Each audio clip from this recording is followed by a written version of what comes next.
action ou comportement. Donc, alors c'est ça. Donc, c'est Donc, il y a un lien entre ces choses-là. il y Puis a il un y a lien, des par exemple, techniques. on a les émotions ici qui se défilent. Et quand on cherche quelle est la cause, souvent les gens vont aller ce qui est à l'extrême, qui est les situations, la mort, l'accident, ainsi de Mhm. suite. Alors, donc, ce qui est à l'extrême, c'est l'occasion, donc c'est le haut, Oui, occasion. Mais la cause, c'est celle qui est au milieu entre l'émotion et l'occasion. c'est l'idée que je m'en fais. C'est l'idée qu'on entretient au Oui. sujet. Alors, si j'avais un tableau, j'aurais fait le nuage. Donc, le nuage, ce sont les idées, les phrases intérieures qu'on a dans notre tête pour entretenir ces émotions. Donc, ça, c'est la cause. Et ce qu'il y a à l'extérieur, c'est l'occasion. Donc, l'occasion, L'occasion. elle est là, elle peut n'importe quelle occasion. Puis Et puis cette après, il y a le cause-là, comportement. cette cause-là, elle vit toujours en soi. C'est que, puis, elle vit toujours. Elle vit en soi puisqu'elle peut s'extérioriser. C'est comme Exactement. si elle cherche quelque chose. Exactement. Et c'est Ça pour me fait ça. penser un peu dans le livre de Eckhart Tolle, puis je sais qu'il n'est pas en émotivo-rationnel, mais lui parle, je l'ai lu en anglais, puis je ne sais pas comment ça se nomme en français, mais en anglais, il appelle ça le pain body. C'est comme des émotions négatives qui vivent à l'intérieur de nous, qui viennent du passé, puis qui cherchent à s'accrocher à quelque chose pour s'extérioriser tout d'un coup. Exactement, exactement, exactement.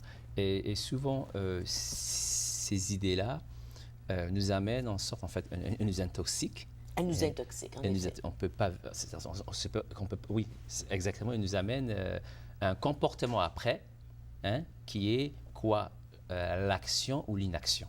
Par exemple, si c'est une émotion qui est de l'anxiété, donc la peur, hein, de perdre quelqu'un ou quelque chose, et la peur aussi d'y faire face, donc c'est l'anxiété, alors elle nous amène une action ou l'inaction.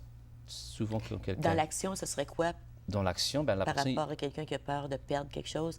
il va faire quelque chose. Il Il va va mettre passer à trop l'action, d'efforts, exactement, faire quelque chose, comme ou il a peur que ses enfants, une mère qui a peur que ses enfants l'aiment plus. Donc, elle va téléphoner à tous les jours, elle va exactement. les menacer de ci, de ça, puis Oui, elle va essayer de faire pitié, des choses comme ça. oui, exactement. On pourrait continuer longtemps, puis il nous reste pas beaucoup de temps. Il nous restait qu'un bloc avant la fin de l'émission, puis je veux que tu nous parles de tes projets dans les écoles. À partir de cette approche, tu fais des projets dans 3 écoles et au Musée des Beaux-Arts. Peux-tu nous en parler un Oui, peu? ce projet-là, c'est un projet pilote. En fait, on a travaillé dans 2 écoles en anglais et puis une école en français. L'École des Lauriers, je pense? L'école des Lauriers, Oui. exactement.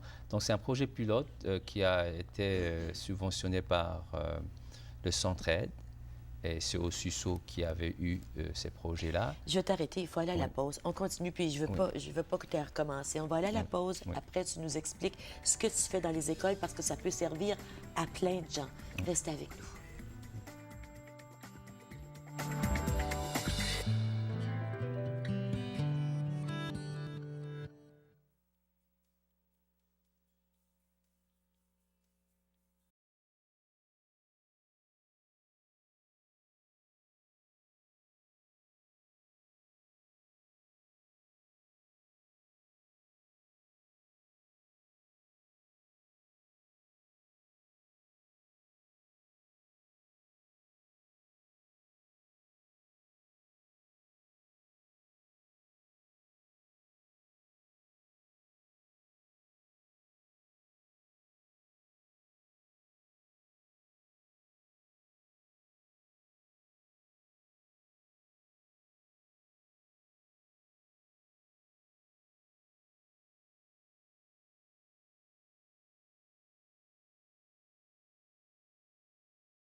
Pour nous joindre, vous pouvez nous laisser un message sur la boîte vocale de notre émission au 613-247-4524 ou encore un message, vous pouvez nous écrire à amourdumonde@tvrogers.com.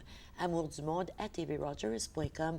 Et le numéro de téléphone d'Abdourahmane Kahin, il est psychothérapeute, il utilise l'approche émotivo-rationnelle, il est très engagé dans la communauté, vous l'avez vu souvent à l'émission. Son numéro de téléphone, c'est le 613-889-7177.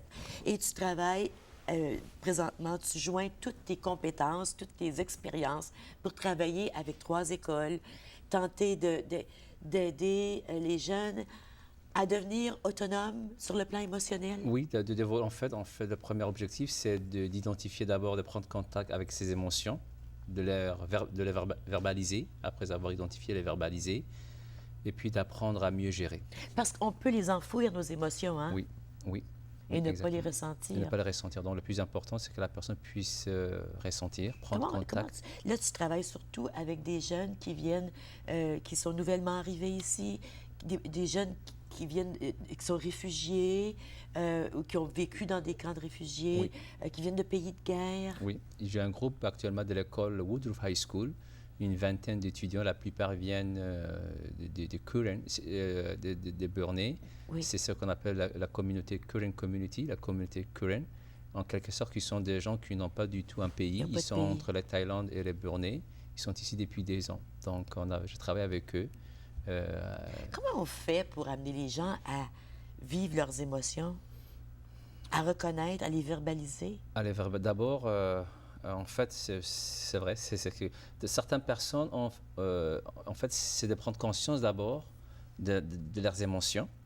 Et puis, des fois, on n'a pas assez de vocabulaire pour identifier nos émotions. Alors, leur donner des vocabulaires, des émotions.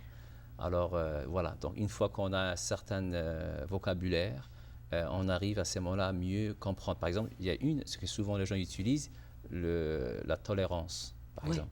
C'est une émotion, souvent les gens ils pensent qu'elle est bonne, mais c'est une émotion qui est désagréable, qui est négative. Mais moi, je trouve ça épouvantable. Exactement. Elle est dans la même famille. Elle est dans la même famille que l'hostilité. Ben oui. Imagine la tolérance, qu'on en parle souvent comme quelque chose de positif. On nous parle de ça comme étant une valeur. Exactement. Dans le glossaire des émotions, elle est dans la famille de l'hostilité. Parce que la tolérance, ça veut dire l'autre n'est pas comme moi, ça me fait peur, je ne veux pas, mais je vais l'endurer. Exactement. De notre langage de tous les jours, on dirait je vais l'endurer. Exactement. Ben voyons. C'est pas l'acceptation. Non, c'est loin d'être l'acceptation, la tolérance. Exactement. Donc voilà, donc les gens ils puissent comprendre d'abord une variété, qu'ils aient plus de vocabulaire au niveau des émotions, et puis de ressentir, et puis de verbaliser, puis après de comprendre, de mieux gérer. De mieux gérer leurs émotions, d'être capable d'en parler, parce que souvent, ces jeunes-là qui arrivent de pays étrangers, de pays de guerre, comme réfugiés, ils arrivent ici, puis le lendemain, on les envoie à l'école. Oui. Et je pense que tu es probablement un des premiers au monde à faire de la thérapie auprès de ces jeunes-là. Actuellement, dans les écoles, il n'y en a pas. Il n'y en a pas d'autres ailleurs. On était un des premiers qui était allé dans les écoles, comme au SUSO, ils ont un département de psychothérapie, mais ils ne vont jamais dans les écoles. Donc, avec ces projets pilotes, c'est là où on est allé dans les écoles à aider les élèves. Et les objectifs du programme, c'est d'identifier les difficultés émotionnelles et les verbaliser, plutôt que de les enfouir et puis que finalement, ça va y éclater comme un volcan plus tard. Exactement. Découvrir la principale cause des émotions. Oui. Et ça, c'est très important de comprendre la cause. Une fois qu'on comprend la cause des émotions, on peut diminuer l'intensité de notre émotion. Oui, mais souvent, l'idée, c'est pas de blâmer. C'est pas de blâmer. C'est pas de blâmer, c'est pas non plus aussi de ignorer. Mais c'est de la concevoir les choses dans la réalité sans le jugement. Donc ici, il y a la réalité sans lunettes qui est là. Elle n'a pas de valeur, on n'accorde pas à une valeur positive ou négative. Puis il y a l'interprétation de la réalité ou la perception, comment on le voit. Ah, c'est bien pour moi, c'est pas bien pour moi, c'est avantageux pour moi, c'est pas avantageux pour moi. Mais une fois qu'on le distingue, ces deux choses-là, à ce moment-là, on fera mieux. On peut mieux gérer la situation. Mieux gérer la situation. Parce qu'après, l'autre objectif, c'est justement apprendre à mieux gérer les émotions et déterminer des objectifs réalisables et découvrir et mettre en pratique des moyens visant à atteindre ces objectifs. Le but étant toujours de devenir autonome sur le plan émotionnel, ne pas avoir besoin de toutes ces étiquettes et de toutes ces approbations extérieures pour m'aimer et être heureuse. Exactement. En fait, si jamais quelqu'un est intéressé, on a un cahier qui s'appelle 21 jours Ah pour oui? prendre contact avec ses émotions. Donc, c'est un cahier qui contient des exercices. Il y a une page de lecture qui te fait comprendre les émotions, puis il y a une page d'exercice. Où est-ce qu'on Puis, peut se procurer ce cahier-là? si vous me contactez, en fait, à travers moi, je pouvais l'avoir. Alors, au numéro, c'est très intéressant. Ça m'intéresse beaucoup, Abdourahmane. Donc, 889-7177 dans le 613. 21 jours pour prendre pour contact, prendre avec vos émotions. avec les émotions. Il y a 21 jours pour gérer aussi les émotions. Il y a 21 jours pour, en fait, une introspection. Ah oui. Donc, Aussi, on parle donc. de 63 jours. Oui.